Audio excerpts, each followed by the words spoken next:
Hey everyone, welcome to Bridge Stories. This is our new podcast giving people space and time to tell their stories of encountering God and being changed by Him. We hope you're encouraged by these stories and also that you leave excited that you know a lot of really awesome people a little bit better. So sit back and enjoy. Good morning. Good morning. I'm excited to have you. If people are watching, this is Ruth Ann.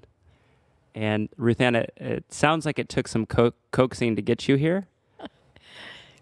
I'm here.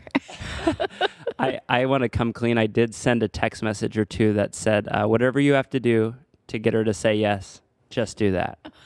So I'm glad that you're here, and I'm excited to talk to you. Yeah, I hadn't returned your call, and yet I was trying to think of a godly way to say no. Yeah, it's terrible. But then Linda and Dylan and Scott were sitting around the kitchen table there. I didn't really feel like I had the police light pulled over my head, but it was like that. They began to talk to me as to why I should do this, and I knew it was right. I knew it was right. They corner you like in a back against the wall and have like an intervention? It was 3-1. Okay. And they were right. I knew it down in my heart that I wanted to say yes, that I should say yes, you know. Yeah. Well, I'm excited to talk to you. I think one of the things I'm learning about doing this is so often I kind of check off this box in my mind, like that I know people, and I know a lot of things about them, but there's something really remarkable when you sit down and hear someone's full story from start to finish, all in one sitting. I feel like it helps me connect the dots. I do love testimonies. I loved every one that you've done. Just really impacted me so much. Yeah. I'm really glad to hear that. So I think there's a lot of people. I had asked a handful of people who would you like to hear, and your name is right up at the top of the list. So we're very excited about this. Welcome. And I think we could just jump right in. I know, and this kind of like makes me nostalgic a little bit, that we, decades apart, pretty much grew up in the exact same area. You grew up in Yuba City, home of the Honkers, which is a hilarious mascot. Yes, it is. And if you've ever driven through the rice paddies on your way out there, you know why they're the Honkers. Yeah. So why don't you just tell us a little bit about your childhood? Where'd you grow up? Well, I was born in South Sioux City, Nebraska, and my father owned a tire shop, and then the Depression hit, and according to my mother, my father was not a businessman, but he had a lot of compassion, and so everybody needed tires to go to work. So we had nothing, and nothing left. We lost everything. So we came to a little town called Wheatland in Marysville, about 40 miles from Marysville. Sorry. And we had a great aunt that lived there, and we stayed there until we got settled. And then he worked with agriculture, and he really loved that. And so we were out. Then we moved out. It would be just a little east of Marysville, or Yuba City, actually, for this one. And lived out there in the country. We loved it, but we were only there a year. My father contacted pneumonia, and not like today, but in those days they didn't get you up and walk. So he was flat on his back for a long time. And then when he came home, that was a day that's imprinted in my mind. Well, he came home, and we were celebrating the next day, him getting up. And, of course, food was very important in our family, and he got to choose what he wanted for a menu. But so my mother and my brother went to town to get his food, and my sister was 12 and I was 10. And my father got up to go to the restroom, and he threw a clot, an embolism, and made it back to bed, but called for we girls, and we were in there, and we didn't have a phone or anything. So it was she had to run about a mile, my sister, to get help. We didn't know what to do, but he was already gone. So that, I share that much because that was very pivotal in my heart. I don't think we knew how to grieve. But inside, as a 10-year-old, I wanted my dad. I needed a dad. And I realized as the years went on that I so longed for a father in my home. Even my girlfriends, I kind of chose them by what their dad was like and wanting them to love me like he loved them. It's an amazing thing, that empty void that I felt. It's not that I had so many memories of my dad, but we were happy. We were a happy family. Yeah. So that life went on, and I went into nursing school. I'll skip most of my high school unless you wanted. There was not a lot to tell. It's worth skipping. Is that what you're saying? It was pretty good. It was pretty good, but there's going to be some high schoolers who listen to this and say, "Amen." Just skip it. Let's go right to college. Right. So I went into nursing school, and we tried. And the carrot for all of us, and it was an all-girls school. And what was the school called? Highland School of Nursing. Okay. Alameda County Hospital. Okay, so kind of towards the Bay Area. Oakland. Okay. Oakland. And a girlfriend. First we went to college to be a teacher. My mother was a teacher. My sister was a teacher. And then I really realized that is not what I wanted to do. We went into nursing, and I loved that. And she went with me, a girlfriend. And so anyway, it was good. We liked it. It was hard, but it was what I liked doing. And but the carrot was, for all the students, was that our junior year, we would get to go to Stanford for our psychiatric affiliation. Okay. And Stanford was an all-boys school. Oh. So believe me, that was a real, just something we never wanted to quit before that happened anyway. You've got to make it to the junior year to go to the all-boys school. So on one day in the hall, there was a little bit of activity and comment. They were looking at something on the board, and I went and checked it out. And it was saying that they were taking 5 students, not sending them to Stanford, but sending them down here to Compton. And my name was on there. And I could not. I was so upset. My mother wrote a letter because I was going to be turning 21. And but anyway, nothing worked out that way. So it was really a real downer for me. But come to Compton. Come to Compton and not go to Stanford. I see. That was the downer. Oh, I see. Okay. Not go to, because that was instead of. So we did come down here, and morale was very low. Yeah. It was over the Thanksgiving, Christmas, and New Year's special holidays for family. And 3 different schools merged for that. Arizona, a couple of them. And it was, the morale was so low with the students. We lived over the patients upstairs. And the morale was so low that they called me up to talk to me what they could do about it, the director of nurses. So they decided to have a dance. So, it was supposed to end at 10:30. The psychiatrists were going to be our chaperones, and a little phonograph was going to be our music. And we couldn't get too excited about that, but we had that. And we didn't know if any men would come because we didn't know anybody. And no one knew anybody. But the nurses there, the nurses, they knew of places, and they said, well, we'll just put a poster in the Marine base, Seal Beach. We'll put one in the Navy, and so forth. So that's all we knew. We didn't know. So, and I was kind of in charge of that dance. So I was, we were not expecting much. And so anyway, but however, some guys did come, which things picked up right away, with that. And I saw John walk in the door. And when I saw him... You've never met him at all before no. this? This is the first time you've met him? Yeah. Okay. He was a Marine. And I saw him come in. And I thought, oh, this is looking better all the time. Were you boy crazy? No.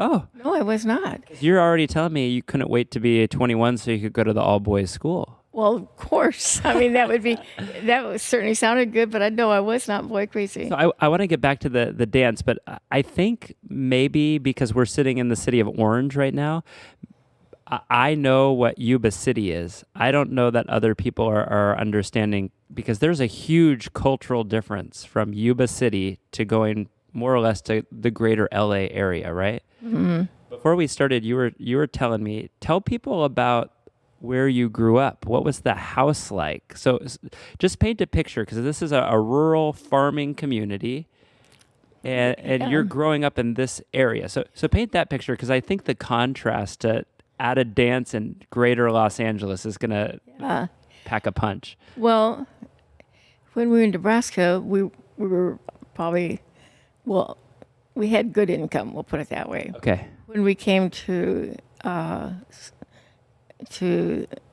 Wheatland area outside of Marysville, we were really poor, but my father was a worker, and so when they asked him to be over a group of orchards, which was outside of Yuba City, we took it, and first we lived in the bunkhouse, but then this was a big house to us, a big house, except that we lived in. We were only there 1 year when my father died, and then we moved to this little tiny house on Park Avenue in the name is odd, in Yuba City. And so that was kind of it was hard. That was hard for my mother. She had to take care of all of us. My brother had to sleep on the back porch. And so anyway, I don't know if that's what you want, but that was a little picture of and then my mother kept doing better and better and getting more and more credits, and she bought a home and things got better for us. But so then when we came down here, it was, for me, it was like the saddest thing in the world to have to come and not stay with. None of the other girls that came were my best friends at all either. But anyway, is that enough? Yeah. So I'm just picturing. Have you ever been to a big city at this point? No. So all of a sudden you're just thrust into. However, in Compton they didn't let us out. Oh, okay. We didn't get out. You weren't allowed to. That's why we were so depressed. Yeah, there were some shootings or something, and they wouldn't let us go anywhere. So we were stuck. Okay, so now you're trying to figure out the morale. You're at a dance, and in walks this Marine. Yes. Yeah. And do you immediately know that you're interested? I noticed him. And I thought I would like to dance with him. I think I would like to dance with him. I was not prepared to be. There was someone that I would go out with back in the Oakland area, but and so we did. He asked me to dance, and I think within the first 10 seconds, you might know this story, but he asked me if I drank, and I, this seemed a little forward. Yeah, and I said no, and they said, "Do you smoke?" And I said no. And thinking, and it was like a drill. And then he said, "Do you swear?" And I said, "No." He said, "Do you go to church?" I go, "Yes." And then he asked me to dance the second dance. So anyway, but that was a strange beginning. So and then I asked him, I said, "Well, what about you?" And he had the same answers, so. So did you grow up going to church then? Yes. And what kind of church? It was a Christian church in Marysville. Okay. And but it's so funny. I know that I was born again when I look back. We didn't use those words then. When I look back, I know I was born again around 8 when my father was baptized. We were baptized, my sister and I. But I don't think we ever grew. I don't remember the Bible being, and I've been trying to think. I don't remember taking a Bible to nursing school, which is awful to me when I think about it now. Interesting. 3, and I was there, 3 years all the way around. So so we didn't grow, but we honored, my sister and I, we honored what we knew. We honored my parents. We honored the Lord, but we weren't able, and I worked weekends at the hospital. We pretty much staffed the hospital. So anyway, yes, I know I was born again, but I did not. It was hard work to read the Bible. Yeah. And so anyway, John and I, we only had 6 weeks left there. I had 6 weeks left of the sanitarium where I was working. He had 6 weeks left in the Marines. Where was he stationed No, at? he had a little longer. Seal Beach. Okay. Seal Beach. No, I had 6 weeks left before I went back to Oakland for my last part of nursing. And he had the same amount of time left to get out of the Marines as I did for nursing. What was the age difference between the two of you? We were the same age. Okay. Yeah. Okay. Same age. He'd just come back from Korea Okay. and had lost a lot of his buddies' lives, had lost their lives. His mom, who was a wonderful woman, they lived in Kansas, and she would get up in the middle of the night and go out and get in the car when she would feel and pray all night for him. And I think that's why he survived, because many of the guys did not. They did not survive. So anyway, I love him to this day. He was a wonderful, wonderful guy. And so we got married the next year. And then we lived down here in Southern California. I think about it, I would never want to let my kids do this, but we took off with a U-Haul trailer and all our wedding gifts and no job, But as a nurse, I could You could work anywhere. Mm-hmm. He had a friend down here, another Marine buddy, whose dad was going to line up something for him to work. Yeah. He ended up working at Douglas Aircraft for a while. Okay. So we came down and started our marriage and lived in Long Beach. What was Long Beach? So what year are we talking about? 54. What was Long Beach like in 1954? Pretty nice. Okay. Pretty nice. Yeah. And I worked for a pediatrician. Okay. And for about, I started really real soon, right away. For a few years, worked for them, and then I worked for the health department in Long Beach. But what I do recall, I love my husband, I love my job. Am I close enough? Yeah, you're fine. I love my job. But there was just still a void, emptiness. And I remember thinking, is this it? Is this all there is to life? Because I had a great husband, but I was aware of something very empty. And we went to church together all the time. And we tried at the first of every New Year's, we made resolutions to read our Bible. And every New Year's we began. How long did you usually go? Well, we only would get through the begats in Matthew. And that's, we should have started somewhere else in the begats. But I worked hard as a nurse on my feet. He was working hard as by this time, a survey for the LA County Flood Control. And so when we got in bed at night, we'd hold the Bible up and try to read, and we were so tired. We just never made it. So then each year we bought a bigger Bible, thinking it's the Bible, we needed something more. And they finally ended with, we came home with this great big Bible from Pomona Fair. It almost makes the coffee table creak. It's so heavy, And so we didn't get anywhere with reading the Bible. And so anyway, we were working and then we weren't able to have children. Okay. That was difficult. And so how early in your marriage did you know that? Right away. Okay. Right away. So because my mother was adopted and John was adopted. Oh, I forgot about that. Yeah. And so we adopted David, we adopted him. And everybody was coming now to see him. He had been in a foster home. He was about 4.5 months old. He was really cute. And so we also lived in a little tiny house, John and I did, but we owned it in Long Beach. And so My family came to see him and spend Thanksgiving with us.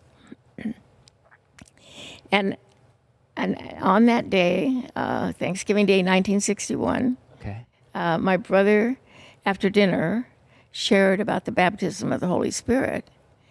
And how did he learn about this? Not from the church that we went to, Okay.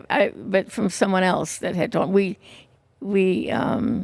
had not been that close contact. I mean, I don't know exactly who told him about it, but he knew about it. And I noticed that he looked different when he came in. There was something about his eyes that made me feel like something had really changed, you know. So after dinner, he shared with my whole family, all who went to the Christian church family. And I began to kind of tremble inside over, what is this? What is this? And I mean, something in me, I had one question to ask him. I said, what does it do for you? Does it make you love the Lord more? Because we were having a hard time really getting into the Word, and we'd keep going to different churches and trying to, I mean, we were very active in our church, held every job you could hold. We had a very active Sunday school class, but we were looking for something, but we didn't know what. They didn't teach the Bible at our church, you know, no. What did they teach? A lot of history, Okay. a lot of social gospel. Yeah. So, but we weren't even aware, you know, except John did ask our Sunday school teacher, who was chairman of the board, he asked if he would mind teaching out of the Bible to us in our Sunday school class. And he said, no, I'm not comfortable with that at all. So he was teaching Josephus or something else, and he would rather do history. Yeah. So anyway, on this day, Thanksgiving Day, I just thought, so I said, would it make you love Jesus more? And he said, oh, yes. I've got to have this. Even though I was embarrassed because they wanted to put a chair out there for me to sit. I was embarrassed to do this in front of my family, but anyway, so he prayed for me, and I received the baptism. And to me, it was like life went from black and white to Technicolor. It was just, I fell in love with the Lord. But the biggest thing of all, I had a father. And you know, every scripture, one of my favorite verses is when the Lord's doing the Lord's Prayer, and he says, our Father. He gave us his Father.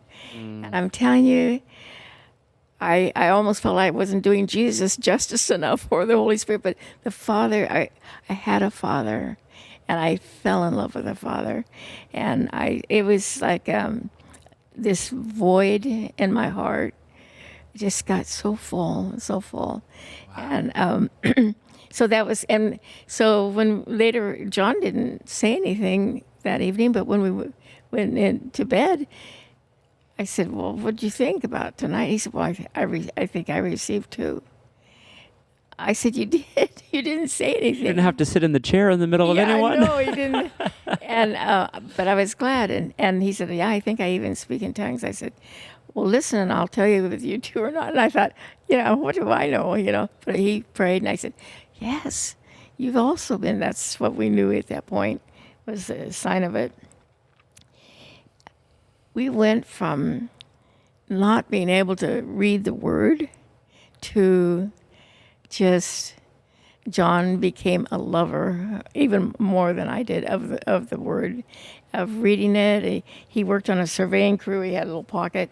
He put a New Testament in it, and there's a lot of waiting when you go. He worked in L.A., a lot of waiting. And so he'd read and read and read and read. And our lives totally turned around. Suddenly we loved our enemies, We loved people where we were concerned about more before we were for ourselves, you might say. And suddenly everything expanded on who we loved, and we wanted other people to fall in love with the Lord too, because it was the greatest thing in our life. Yeah. So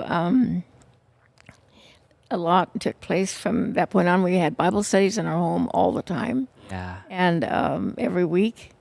And And we had some interesting things happen, which I think I'd like to tell you about a couple of events I'd love to hear. that happened when we were almost. I mean, we didn't know the word good enough, Okay. but we had a lot of zeal, Yeah. not a lot of wisdom. Okay. Yeah. So when we moved, we were able to move. Now we adopted Marianne, and we needed a bigger place, so we moved into in Anaheim, and so we were going to take this neighborhood by storm. We had so much excitement. We were going to get them all saved, all that kind of stuff. And How old are you guys at this point? let's see, that would be about 1960. I was probably about 32. Okay. 1964 or 5 that we moved in. You're in 1965. your early 30s and you're about to take the entire neighborhood. Yeah. Okay. We had just 2 children at that point. And so, and we were going to Meldyland, and the neighbor next door to me, we knew that they'd had seances in their home. They were going to throw a tea for me. So I thought, oh, that's going to be nice. And so, but at church the night before was an evangelist who was saying, if you're not winning souls, you're not wise. And I thought, oh my gosh, I've got to be winning souls. And so I went to that tea. It was short because it was awful because I wasn't myself, and I was using scriptures. They say, Pastor Sugar, I didn't even like me at that tea. It was like I was trying too hard to win souls. You're just putting so much pressure on yourself to be someone you weren't. Yeah, I was not who I was. Yeah. And so it ended quickly. And Did they kick you out, or was it just no, awkward I think and had to people be just over? thought of places they had to be. It was not a success. And I went home. Oh, I knelt on that little sofa there, and I just cried out to God. Why is it so hard to save people? And he said, I didn't call you to save them. And I went, what? He said, I call you to love them and be a friend. And I thought, oh, I can do that, which was the first I learned that he wants us just to be who we are, And I thought, oh, we just need a big eraser to erase what happened there and that neighborhood with the people. But the Lord moved anyway. He and he did. I'd like to tell you a couple of things that were just. I've forgotten all about them till the other night. Okay. I was thinking about them. One was my neighbor, Luba, and I met her. And at this point, I still have in my mind. This is before the tea, and she wasn't at the tea, thank goodness. But I met her out on the sidewalk, and I'm always thinking, okay, these are people I'm going to be praying for to get saved. And we were talking. She was Russian, and they were born in China, but they had to escape the communists, and had quite a history.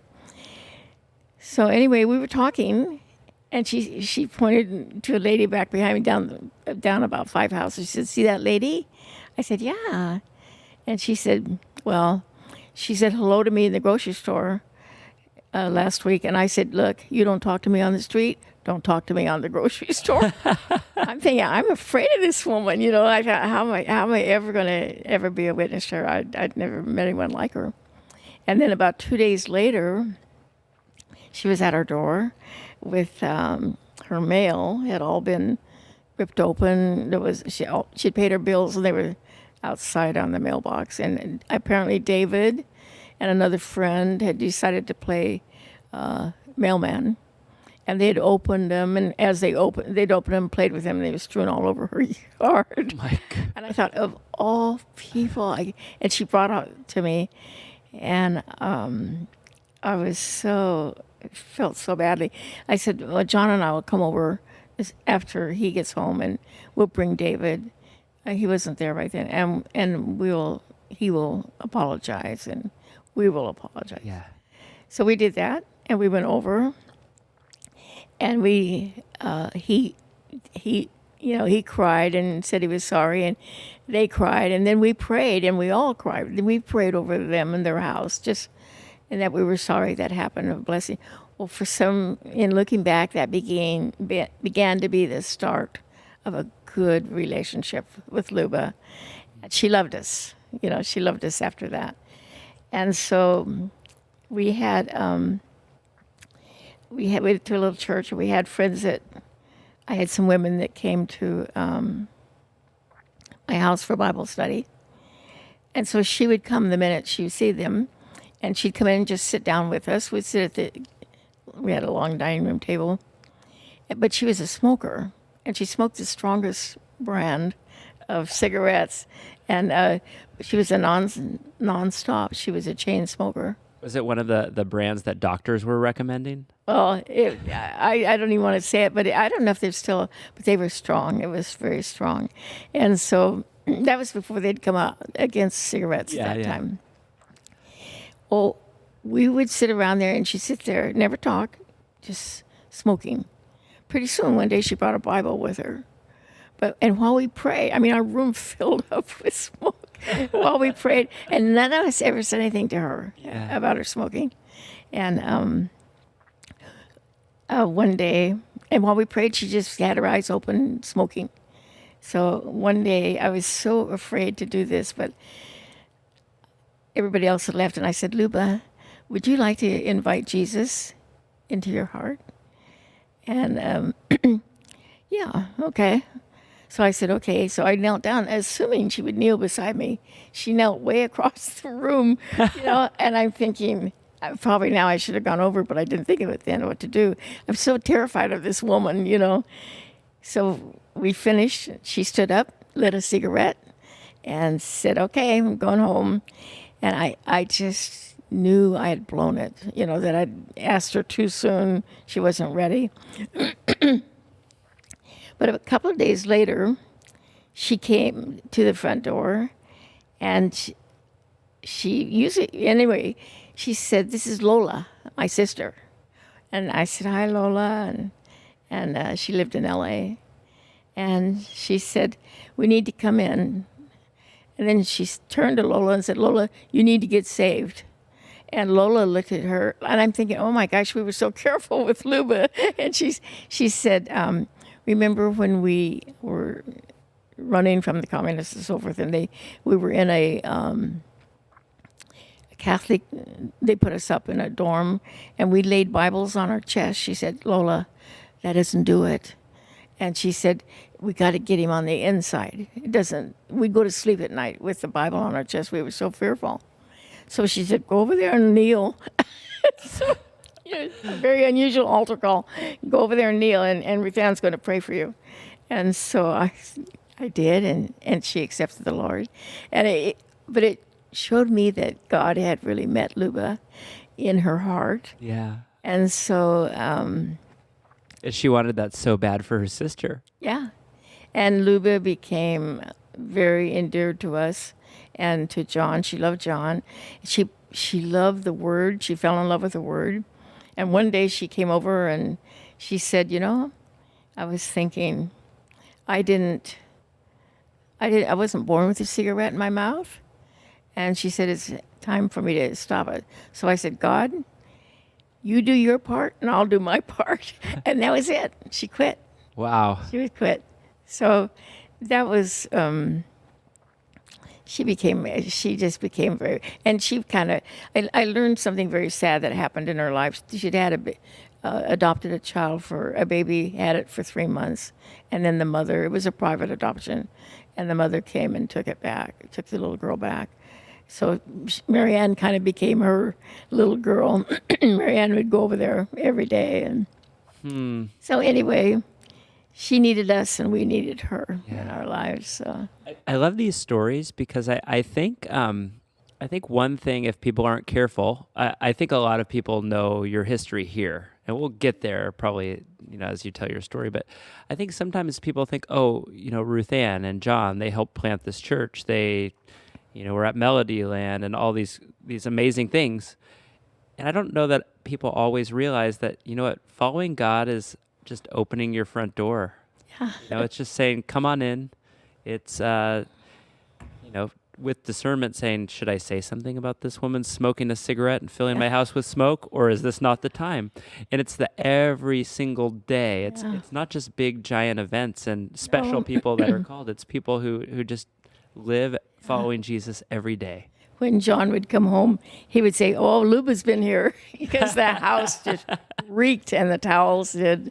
So, but she really, I think God really gave her a gift of faith. Yeah. It was a blessing to us.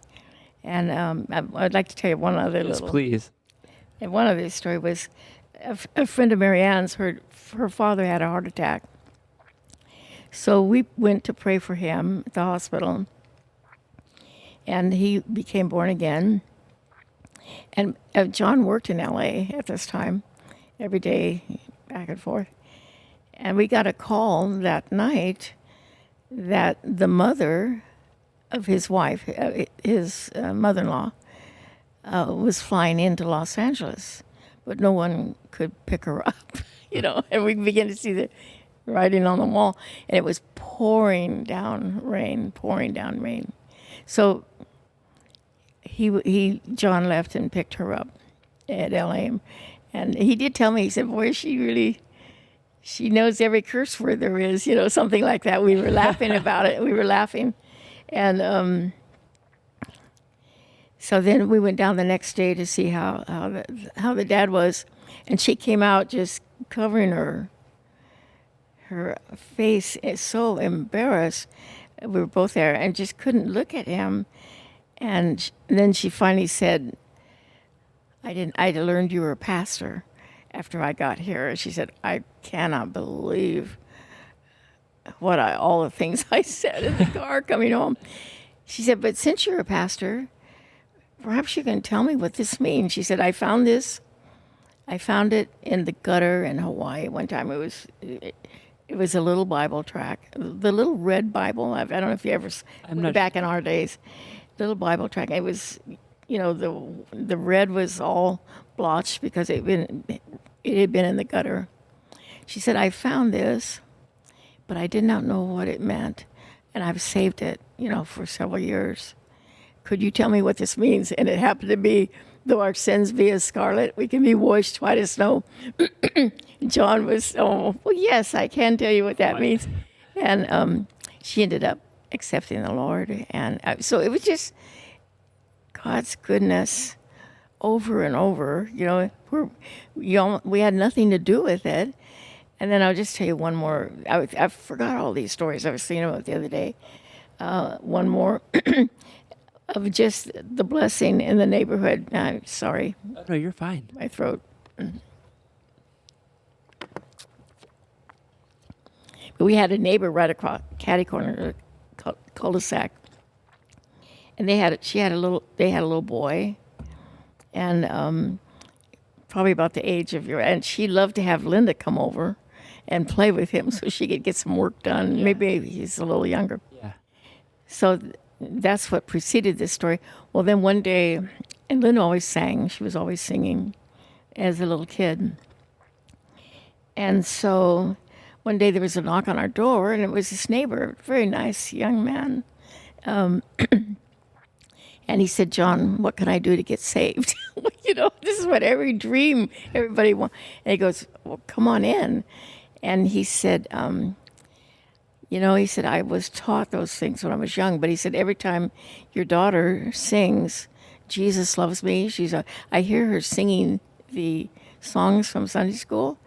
And he said, I get so convicted that I can't sleep thinking I've got to get saved. And he did. And they, down the road, they became pastors in the Calvary Chapel, I think it was. So that was just the goodness of the Lord in spite of our mistakes, It seems to me like, after your tea experience, that you settled into just accepting that God created me a certain way and I have permission just to be me. Yes. And I think there's something really beautiful and wonderful when somebody settles into this is just who I am and I accept who I am. Because then they turn around and they accept people for who they are. Mm-hmm. I think sometimes people who have a hard time accepting who they are also the people who put a lot of demands and judgment on others. Yeah. And it sounds like you and John were a powerful combination of just letting people be themselves, and that actually was the way that God opened doors. Yeah, he did. He had a lot to learn. The Lord, His grace, I have to say His grace was just there every step of the way because we needed it, we needed it. So He was very, very good to us, very good to us. Yeah. So I wanted to ask you, so two things you said, you mentioned Linda, and you had talked about David and Marianne. So when did Linda enter your life? A lot of people who are listening will know Linda, so I'm just curious. Okay. We were married 13 years. Okay.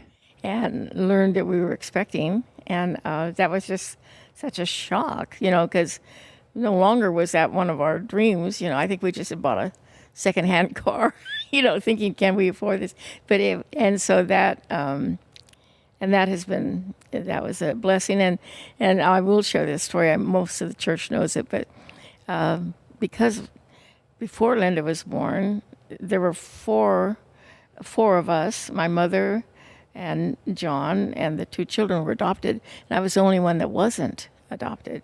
And so, they all felt pretty good about being adopted. They felt maybe a little too good, because one day Linda came in from playing with David and Marianne, just sobbing and sobbing, like I thought, is she hurt? And there was no blood. She was just sobbing. And I said, Linda, what's going on? She said, I just learned I wasn't adopted. And she wanted to be adopted. Well, the brother and sister had told her that they were chosen. She was just what we got. So anyway, but she overcame that. So that's incredible. Yeah. The other thing that you said is you kind of just slipped it in there. So John is working, he's doing surveying in LA. How did he become a pastor? When did that happen? Well, it sort of just evolved. He had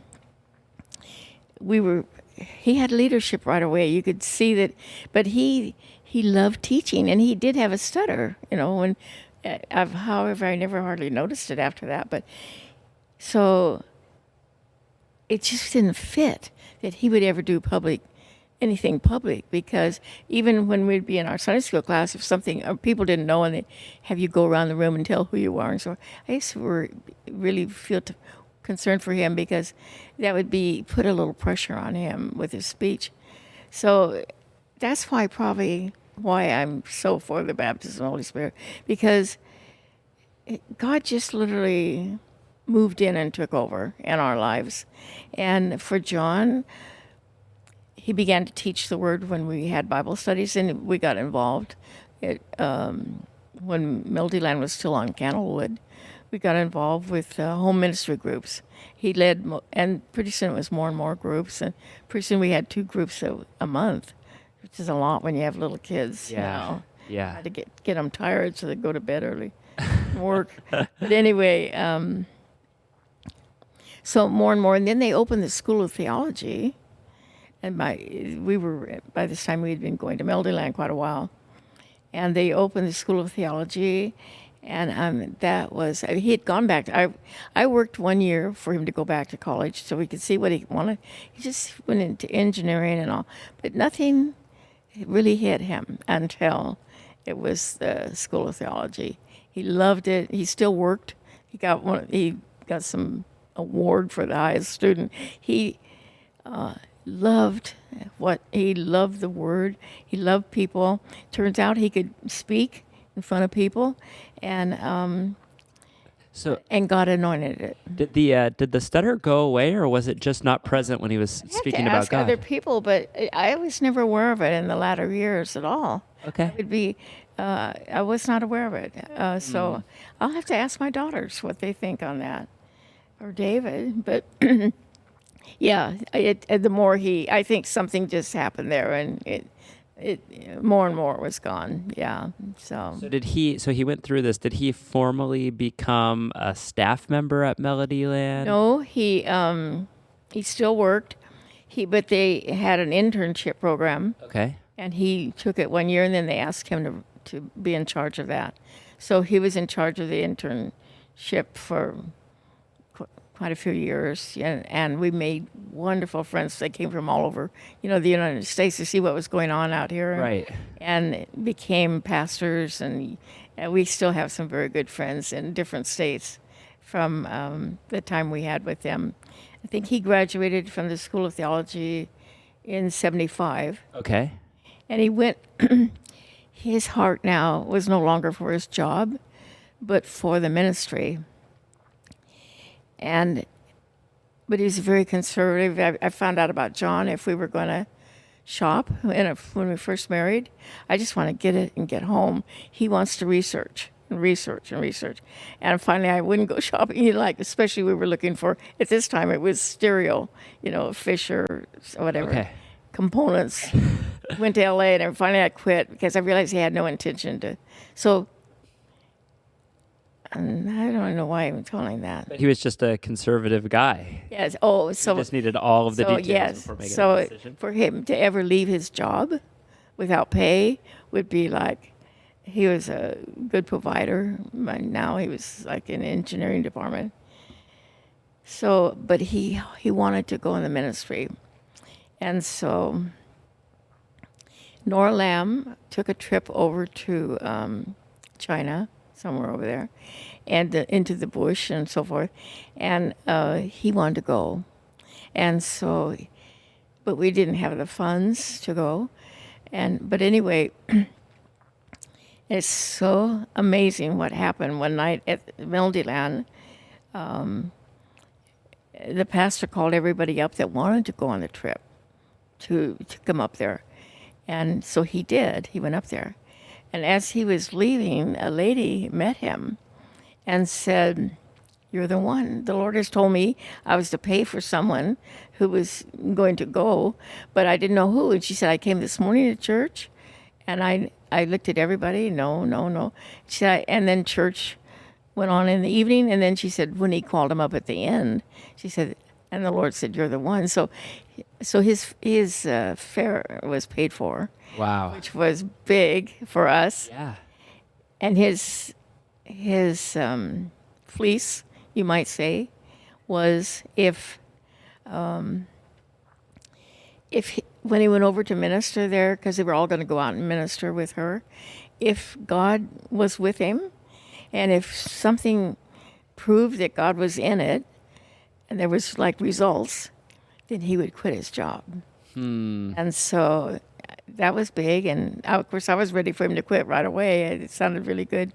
But he waited and waited until one day he was at his desk, and the Lord said, "Today's the day."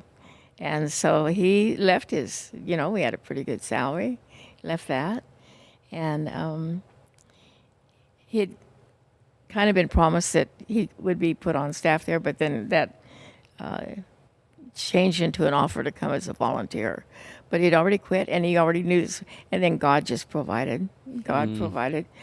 There's so many ways that God has provided for us that it's just... it was the right thing for him to do, and he found his love.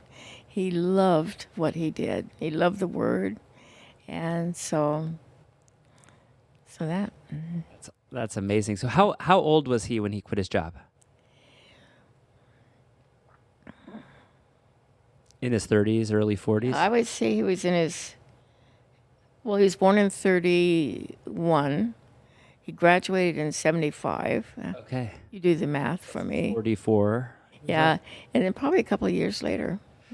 Yeah. So I think it's such an incredible message because I think so often our world wants people to figure out where's your lane and you stay in it as quickly as possible. Like I know high school seniors that are stressed out because they can't figure out what they're going to do with their lives. Yeah. I sure hope people hear this and think, you could start a family, you could move across the country, you could be in a great career, and when God calls you out of it, you go. Yeah, Wow.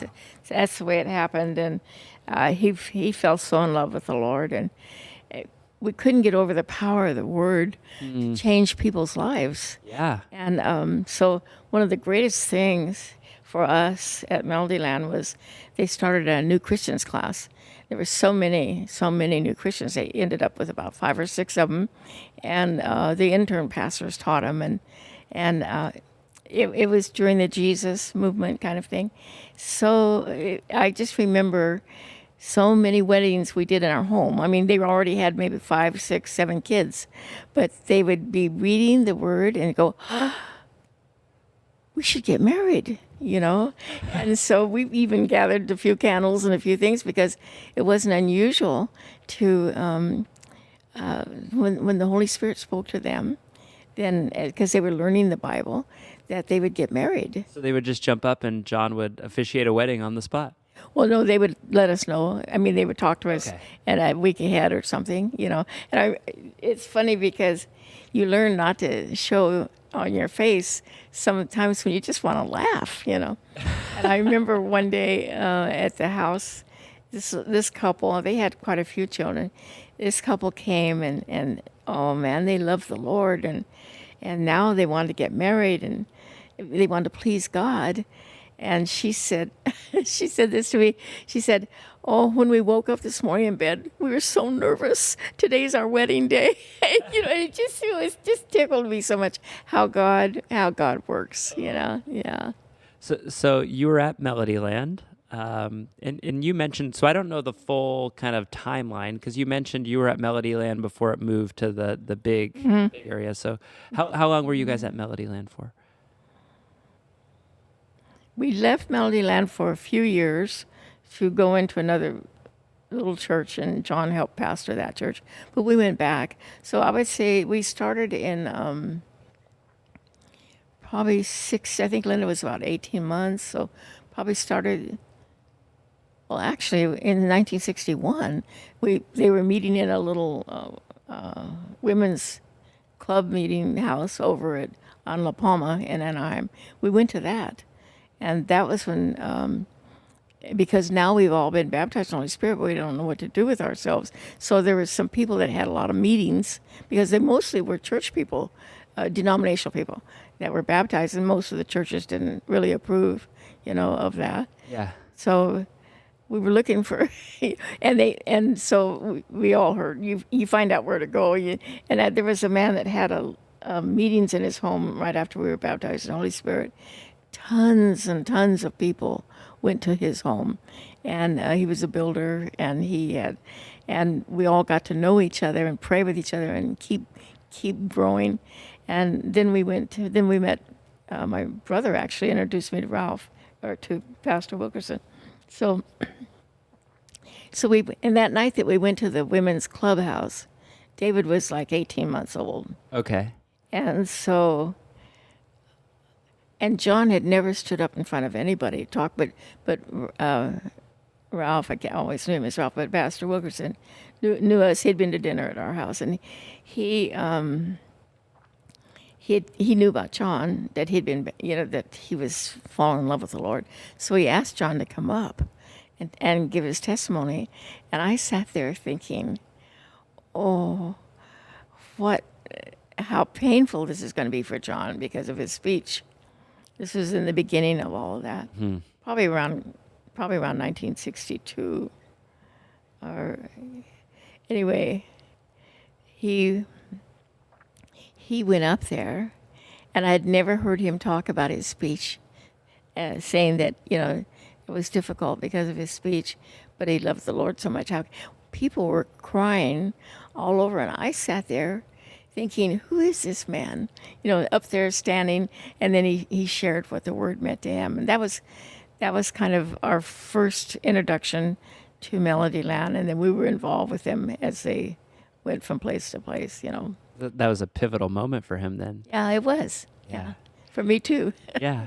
So so you're at Melodyland, and we don't have to rehash it all, but, you know, things start to get a little strange and then start to go south. And I'm just curious. I've heard all sorts of accounts from all sorts of people, but you are married to John. You live with John. From where you were sitting, what happened where Zion became a church that we now know as Bridge Community Church? Well, I'm very thankful for Melody Land because it was a vision that took us in, and we were able to fulfill what we were looking for. But yes, there came a time when there were some changes made, and we knew Noel Weiss, but not really well there in that church. It was a big church. So you wouldn't have said that you knew him super well. No, we didn't know Noel real well. Okay.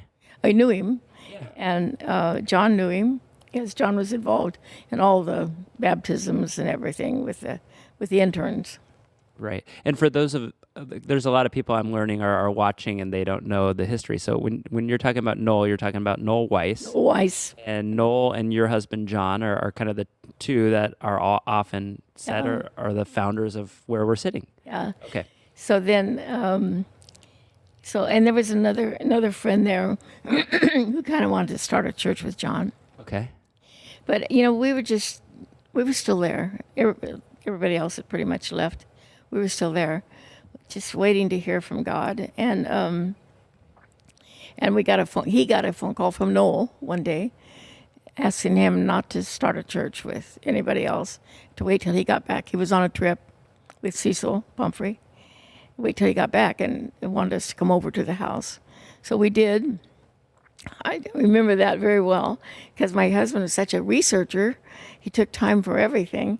So we're sitting on the sofa, and Noel is presenting the word prophetic word and so forth, and even included, if I remember correctly, that John was to be the one he was to call.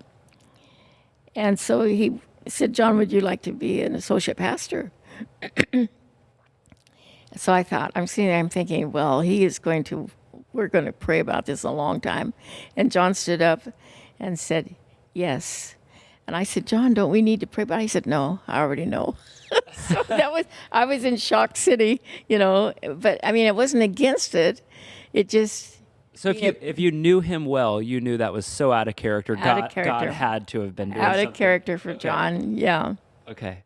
So he says yes, and then what happens, what transpires from saying yes to... Lots of meetings at their home, a board, and setting up the Constitution, a lot of meetings, and then we met, and we rented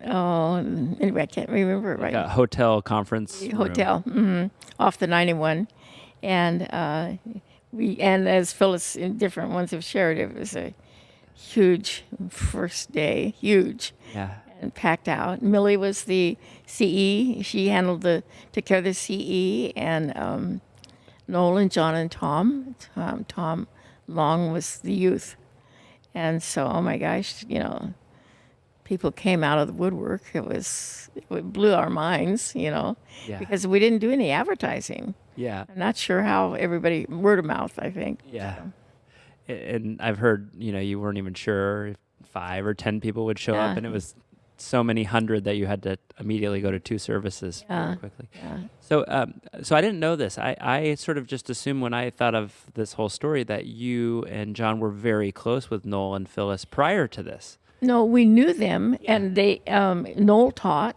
there, and then John taught a marriage class there. Okay. We knew them, but probably didn't fellowship with them. And I knew who Phyllis was. Yeah. They were more. She was involved with the women's ministry, and we were pretty involved with all the interns and their wives, people that had come out of state. Okay. So So you are now kind of thrust in this brand new situation. You're planting a church, more or less. Yes. And I know that the two of you are, what do they say, thick as thieves. Yeah. What was that like? Like, how does a friendship blossom out of something that starts with turmoil and then turns into something beautiful together? Do you look back and think that's where our friendship really began? Yeah. I just have to say the Lord just gave us a love for each other. Yeah. And to this day, Phyllis and I talk every day on the phone, at least once. But little did we dream. To be a pastor's wife was never a dream of mine. There was someone I went out with a little bit, but then he was studying for the ministry. I couldn't think of anything sadder than to be a pastor's wife. I thought that would be not a very fun life. So God got you to sign up to be an engineer's wife and then pulled a fast one on you. Yeah, right. He's got a sense of humor. So, you know what? I'm just curious. This whole time, are you still doing nursing? No. Okay. No. So you had stopped quite Yes. a while before. I stopped as soon as we adopted. Oh, okay. I did. So it I had stopped. been- I it had worked been the many years. first 7 years, but my dream was to have a family. Okay. That was my dream. Yeah. So early on, I kind of know some of the story. This place becomes kind of a miracle, and all of a sudden you have a property and a building. So one of the things I'm enjoying about this conversation, I feel like you're really good at telling stories of kind of the day by day.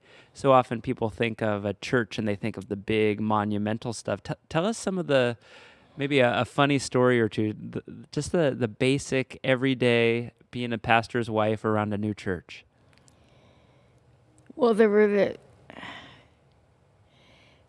many, many joyful things, and there were a couple of things that weren't. Yeah. And a couple of things we had to work through. Not with Noel and Phyllis, but there were. You realize that a lot of joy, just a lot of joy, and I'm trying to think of some particular memories of. I remember. I just remember that. When they sewed when they sawed all the pews in half. I remember John was out there working with a saw because they were long, and so we made a center aisle Oh, okay. during that time. It might have had something to do with our daughter was getting married, but it just, I can't really, it just went fast. Yeah. It went so fast. And the kids grew up, and we made many good, wonderful friends. Really fell in love with the Lord, and then our desire, our hunger kept increasing for more of Him. Still have that, Yeah. more of Him. I know there's so much more, so much more of Him to love, and so it just went fast. That's very fast that time. Yeah. What is it like for you, and what was it like in maybe previous years so you're monumental in shaping and starting a new church, but you've been around long enough to see an entirely new generation kind of rise up. So pretty much your own children that you saw and changed their diapers now kind of grows into leadership. And maybe even in this season, it's almost like a third generation is kind of rising. What is that like for you to sit in the church that... I love it. I absolutely love it. I like to see it passed on. I believe they'll do so much better, each generation better than the generation before. And I absolutely, that's what we're here for, Yeah. to see the next generation do it, and then the next generation. I love it. Yeah. I love it. Yeah, I think so much of kind of what you're talking about and your personality this whole time is really, I don't know if anyone said this to you, but it's kind of in the DNA of this church. I was thinking about you as I was driving in, and I was thinking, who is Ruth Ann? And to me, you're a very kind of quiet encourager. I can't tell you how many times I've maybe spoke or said something and thought like that came out so stupid. That was not what I wanted to share. And then you will send me a text message that just kind of like immediately makes me stand up straight again and think, if Ruth Ann thinks you can do it, then you can do it. That's kind of who you are. And another element that I notice is, you're here almost every Sunday, but I notice when you're not here, and I want to know what's going on with Ruth Ann. And I think that's part of what you've left is noticing people, about giving people permission to be who they are. So I hope that you hear that from me. I see it, and I didn't even grow up here. I see that that's part of you in the DNA of Bridge. So I'm very grateful for that. So as kind of life has unfolded, you've done a lot of life just right here on this property. if you're if you're willing to share kind of, because John is not with us any longer. He's with his heavenly Father face to Yes, he face. is. He is. What was kind of the transition away from kind of not away from ministry, but formally being the pastor? What was that like for you He guys? was ill, so that took us out of the ministry for. Well, no, he had retired. He had retired. And give people a perspective. What year is this that he retired? He retired. I think it was in '99, but then Okay. I think he came back and helped out a while. Okay. And then, but then he passed away to 2017 in June, Yeah. the end of June, and that was a big change. 'Cause he was not only my sweetheart, he was my best friend. We talked a lot together. We shared. We would just share a lot, and that's I still miss that.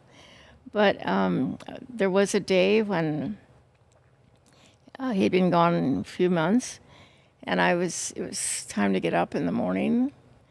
And my family have been wonderful. I cannot say enough about my family. They're wonderful, but they don't replace your spouse. You know, they're wonderful. They've been good to me. But I was thinking that morning, and I said it out loud, or thought it. There's no reason to get up. I don't have a purpose anymore. Plus, I've been caring for him for a few years, and I thought I don't have a purpose. And just like that, I heard the Lord say to me, "This is your purpose. You shall love the Lord your God with all your heart, all your soul, and all your mind." And it just went right in. It was like a rhema word. It went right into me. I jumped up. I thought, I know that's in Deuteronomy, but I just don't know where. So I looked through. That was a total changing point for me. I have this purpose to love him with all my heart and all my soul. And it was very defined to me. And I added being thankful because that's another one of my big things. But it was in Deuteronomy 6:5. And I love that purpose. That purpose is a very, I love it. And that's, so that was that transition. And did I miss him? Oh yeah, I do. And he was a wise person. I could be upset about something, maybe somebody said or something in the church, something, go home. But I knew if I say it to him, he would enlarge the picture, cause me to love that person and realize where they were coming from and probably had this difficulty or that. He could do that every time Yeah. for me. And he was a good man, he was a good man. So after that, of my purpose, I began to write more and pursue. I began to pursue him more. I felt I've been given an assignment, And then right after that, he began to speak to me about being more thankful, starting my day out with being thankful. And early on, well, we had been doing that to some degree. Early on with John, he was really taken with the teaching about life and death and the power of the tongue. And so that's something we practiced a lot because you could either speak life to somebody or you could speak death. And we thought, oh, what a great gift that is to be able to speak life to somebody. And so we used to practice Irvine Park, our favorite place to go. We'd go walk over there, take turns doing thank yous, I still go over there. Take turns doing thank yous, And the thing about doing thank yous, you start maybe kind of rough in the cold, but after a while, it just goes on and on and on, the things that you suddenly see to be thankful for. So that kind of came back even more to me after John passed away, to work on being more thankful. What I guess I would want to share that with everybody. What that does is beyond words. When you start giving thanks, whether you're in the mood or not. I can be very raunchy. I mean, but I can turn from that point and decide to be thankful, and it's almost like His presence. It changes the environment, and all of a sudden you're giving thanks, and you see more and more to be thankful for instead of focusing on the negative. And it's like you feel His presence. It's like, I don't know of anything that works so quickly. The battle is always against the mind. I've had that when I think I grew up with that. And when I would wake up in the morning, the enemy pointing out the failures and all that. And so this is the greatest tool in the world, is to reset my affection on Him and to begin to thank Him. Yeah. It works. Yeah. It just works. It's such a great reminder, and I hope people hear you say that when they watch this, because one of the things I really am hopeful for this when we do this podcast is kind of to humanize people, because I don't know if you're aware of this, but I think there could be a temptation to think like, oh, that's Ruth Ann. Mm-hmm. Yeah. She is, a mighty saint, which I believe, but you're also a human, right? We'll have to set you straight. You're a human, and I think sometimes people, they slowly over time they hear stories, they hear about like planting a church or being married, and they think like that you're on a pedestal. So even for you to say, sometimes I just wake up with, in your words, a raunchy mind, and I have to reset on thankfulness.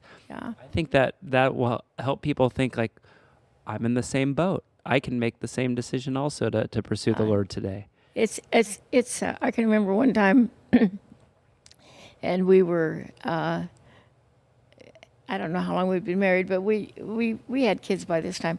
I remember we'd had a pretty nice kiss at the door goodbye, and he was driving, I know, probably still smiling, and I was in the kitchen doing dishes, and I looked out the window still thinking how much I loved him. And I saw something, the hose that he didn't fix that weekend. And then I saw something else, and then it's like a video played of all the things. He wasn't able to fix things very good. And, just so quickly, and that's one of I remember that, how quickly you got to pull that thought right back and get back onto being, it's something we can do, or we can just. Are you telling wives to not nag their husbands? Is that what you're saying right now? Right. Thank the Lord for them. So. Well, Ruth Ann, I want to give you space if you'd like to. I think one of the things we're finding out is as soon as this goes online and people listen to it, a whole lot of people who maybe have seen you from a distance are going to feel like, I know her. What would you like people to know about you? What would you like to say to them about you, about following the Lord? Anything that you'd like to pass along? I think that there is one thing me, I want everyone to get baptized in the Holy Spirit because of what Jesus said to the disciples and the crowd, not to go out until you've waited for the promise. Yeah. But that would be number one, because that's where my life really, where I fell in love with the Lord. The beginning of just really, really falling in love with. Other people will have different stories because of they were in the Word and so forth earlier. We were not. But I think the other thing would be several things. To practice being thankful. I think that brings you into health and joy. But it brings you into His presence, number one. Practice being thankful. That life and death are in the power of the tongue. You can tear down your husband, tear down your kids, or you can build them up. You can constantly be edifying them and building them up. And there's a third thing, or another thing, especially I think for people our age. I would say not to take offense. I think that spirit of offense is rampant, something to be offended about over everything. I would say that's a trick of the enemy to take you into feeling offended and a response back for that. I think the Lord wants us to work on yielding that offense, giving that up. Say, I give up that right to be offended on that. I don't need to carry that. That'd be about it. Thank you. Yeah, that's That's wonderful. I think we'll wrap up here, but you've been such a joy and such an encouragement to me. Thank you. I think so many people have the same experience with you, and I so appreciate who you are, quiet and humble and encouraging, and I'm so grateful that you chose long ago just to be yourself. I think so many people have been impacted because of that choice. So I just want to say thank you for sitting down. I know this was not your first choice. It took a little coaxing, but thank you for sharing so many wonderful stories with us. I'm very excited to see what kind of relationships come as people feel like I know her and I talk to her. So I hope you make some really good new friends because of this. And Okay. I just want to tell you we're very grateful for you and who you are. Thank you, Pastor. You're welcome. So we'll sign off here. Okay. Okay.